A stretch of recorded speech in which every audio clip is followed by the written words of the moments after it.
Begitulah cepatnya hari itu berlalu. Hari berubah menjadi pekan, pekan menjadi bulan, bulan menjadi tahun, tahun menjadi windu, windu berubah menjadi abad. Yang mati hilang, yang dulu hidup kaya, hari ini hanya tinggal kenangan saja.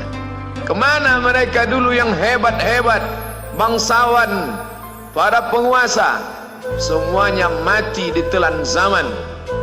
Yang tinggal hanya apakah dia orang paling baik, dicatat dengan tinta emas, atau dia orang paling jahat, dihujat, dicaci dan dimaki.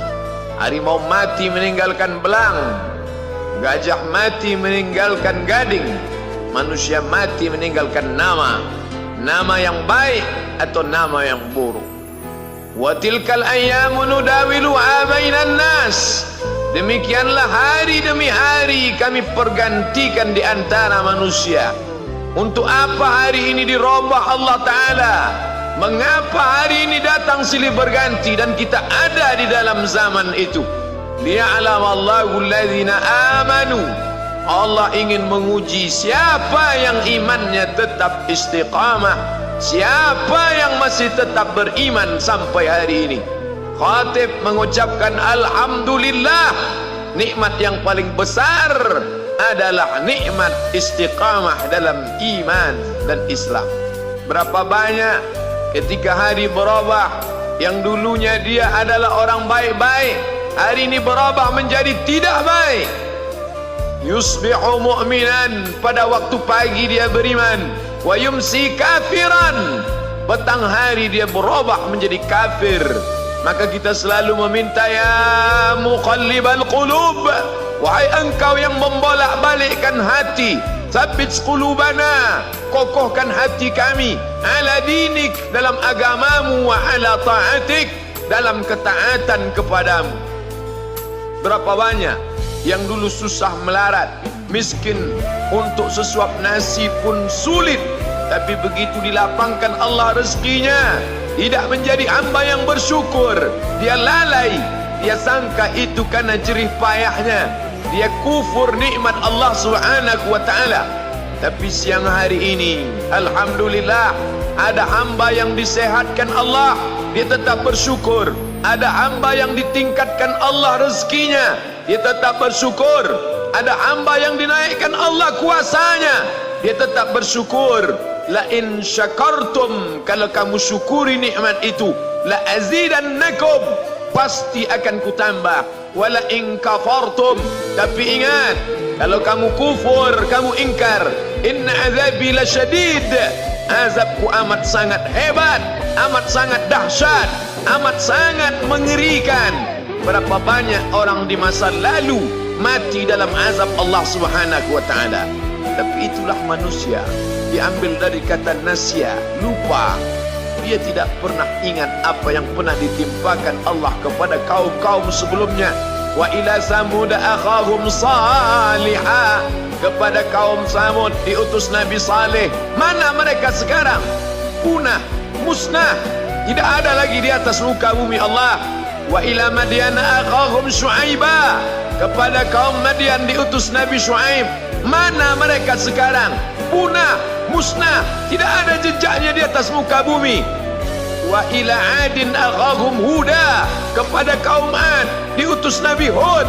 Tidak satu pun ada di atas muka bumi. Tapi orang tetap juga angkuh dan sombong. Memang itulah manusia yang berada di atas muka bumi Allah Subhanahu wa ta'ala. Maka orang-orang yang baik tidak pernah berhenti mengajak kepada kebaikan. Umat ini dikatakan baik bukan karena banyak ibadahnya. Umat ini dikatakan baik bukan karena dia pergi bolak-balik ke kota Makkah Al-Mukarramah untuk haji dan umrah. Allah puji umat ini, kuntum khaira ummah, kalian umat terbaik. Kapan? Bila umat ini disebut umat terbaik? Ta'muruna bil ma'ruf, ketika engkau sanggup mengingatkan saudaramu dalam kebaikan. Pagi ingatkan tentang siang, siang ingatkan tentang petang, petang ingatkan tentang malam, malam ingatkan bahwa esok pagi kita tetap berbuat baik. Wa tanhauna 'anil munkar, larang mereka dari perbuatan mungkar. Maka hari-hari yang sudah kita lewati di masa yang lalu, sanggupkah akan pulang kembali? Pepatah Arab mengatakan lan tarji'al ayyamul lati madat, yang lalu tak dapat terulang kembali. Apakah semua itu berlalu begitu saja? Tidak ada yang percuma, tidak ada yang gratis, tidak ada yang sia-sia. Semua akan diminta pertanggungjawaban di hadapan Allah Subhanahu wa ta'ala. Sejak kita tegak di atas muka bumi ini, sejak kita diberikan nafas, diberikan hidup, diberikan nyawa, maka sejak itu kita ditanya, apa khalaqnakum abatha? Apakah kalian kami ciptakan sia-sia? Apakah kami sangka? Apakah kamu semua menduga bahwa kami menciptakan kamu lalu kamu tidak akan kembali menghadap kami? Semua akan diminta pertanggungjawaban di hadapan Allah Subhanahu wa ta'ala. Tidak ada kata yang dapat terucap dari lidah orang beriman selain ucapan astaghfirullahaladzim. Ampunkan segala dosaku di masa yang lalu. Aku lalai dan lupa ya Allah. Kami termasuk orang-orang yang menghilangkan usia kami ya Allah. Kami tak tahu ke mana umur kami selama ini. Berapa jam untuk perbuatan dosa, berapa untuk perbuatan maksiat.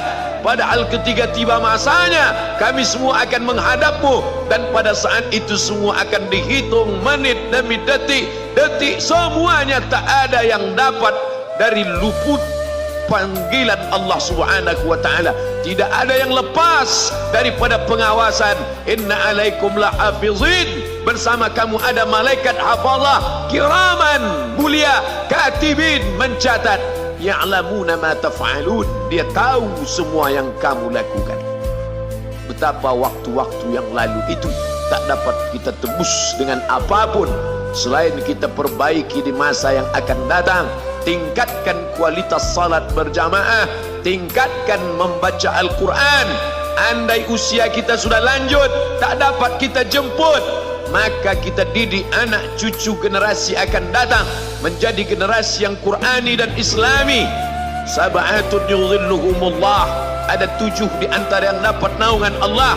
Yauma la dhilla illa dhilluh, hari itu tidak ada naungan kecuali naungan Allah Subhanahu wa ta'ala. Di antara yang mendapat naungan itu adalah syabun, anak muda, nasya'at fi ibadatillah, anak muda yang tumbuh beribadah kepada Allah Subhanahu wa ta'ala. Andai masa muda kita penuh dosa, andai masa muda kita penuh narkoba, andai masa muda kita penuh zina, wal iyadzubillah wa na'udzubillah, jangan sangka Allah tutup pintu taubat. Innallaha la yaghfiru ayyushraka bihi, Allah tak terima taubat orang yang mempersekutukannya. Wa yaghfiru ma duna dzalika liman yasha, tapi taubat selain itu diterima, dibukakan Allah Ta'ala. Mari perbaiki anak menantu, cucu, kawan, sahabat, andai talat, ajak ke jalan Allah Subhanahu wa ta'ala. Itulah salah satu memperbaiki yang masa lalu, kita perbaiki di masa yang akan datang. Di antara tujuan Allah mengapa dia buat kita masih hidup di akhir tahun ini, liya'lamallahu allazina amanu, Allah menguji siapa yang masih tetap dalam istiqamah iman dan Islam. Tujuan kedua, mengapa Allah buat kita hidup sampai hari ini? Wa yattakhidha minkum syuhada, wa yattakhidha minkum syuhada, Allah ingin melihat siapa di antara kita ini yang layak untuk menjadi syuhada. Iskariman, hidup mulia, au mutsyahidan, atau mati syahid. Pilihan orang Islam tidak banyak. Kalau hidup, hidup mulia. Kalau mati, mati syahid. Jangan hidup hina, mati terlunta-lunta, tidak diterima Allah Subhanahu wa ta'ala. Hidup mulia atau mati syahid dipersaksikan oleh para malaikat. Man kharaja fi talabil ilmi, siapa yang keluar rumah dengan niat menuntut ilmu, fahuwa fi sabilillah, maka dia seperti orang yang berjihad fi sabilillah, yang jauh meninggalkan kampung halaman, menuntut ilmu di perantauan. Jangan kau sangka kau anak yang terbuang, engkau adalah seorang syahid. Andai mati dalam perjalanan, maka matimu adalah seorang yang mati syahid. Mencari rezeki yang halal, meninggalkan anak dan istri, demi untuk memberikan nafkah, menjaga diri dari riba, menjaga diri dari haram, menjaga diri dari syubhat. Ditinggalkan anak yang masih kecil, istri yang memerlukan kasih sayang. Kutinggalkan kalian bukan karena hawa nafsu, tapi ingin mencari yang halal. Tetesan air mata, penuh keringat dan kerinduan, munajat di tengah malam, dibayar Allah Ta'ala dengan tetesan darah seorang syahid. Man mata duna malihi, siapa yang mati membela kehormatan hartanya, fahuwa syahid, maka dia mati syahid. Betapa seorang yang susah melarat hanya untuk menjaga diri dari yang haram dan syubhat, Allah muliakan dia. Inna akramakum indallah, yang paling mulia di antara kamu di sisi Allah, atqakum, yang paling takut kepada Allah. Ramai kita di rumah Allah ini, yang paling kaya kah yang paling mulia? Tidak. Yang paling ganteng dan paling hebat kuasanya kah yang paling mulia? Bukan. Yang paling berilmu, buya, kiai, ulama, apakah dia yang paling mulia? Tidak ada jaminan. Tapi yang paling takut kepada Allah Subhanahu wa ta'ala, takut terjerumus dalam riba, takut terjerumus dalam syubhat, takut makan haram, sehingga dia biarkan dirinya dalam kesusahan, susah dalam pandangan manusia, melarat dalam pandangan orang kaya, tapi hidup mulia dalam pandangan Allah, para malaikat, nabi dan rasul. Hari ini orang itu dikatakan bodoh, hari ini dia dikatakan goblok, hari ini dia dikatakan kamu tolol sekali. Mengapa tidak kamu pakai kekuasaanmu? Mengapa tidak kamu pakai kesempatan? Hidup hanya sekali, pakailah sesuka hati. Tapi dia takut kepada Allah Subhanahu wa ta'ala. Pagi dan petang dia katakan, Allahumma ajirna minan nar, Allahumma ajirna minan nar, Allahumma ajirna minan nar. Selamatkan kami, aku, istriku, anakku, keluargaku dari api neraka ya Allah.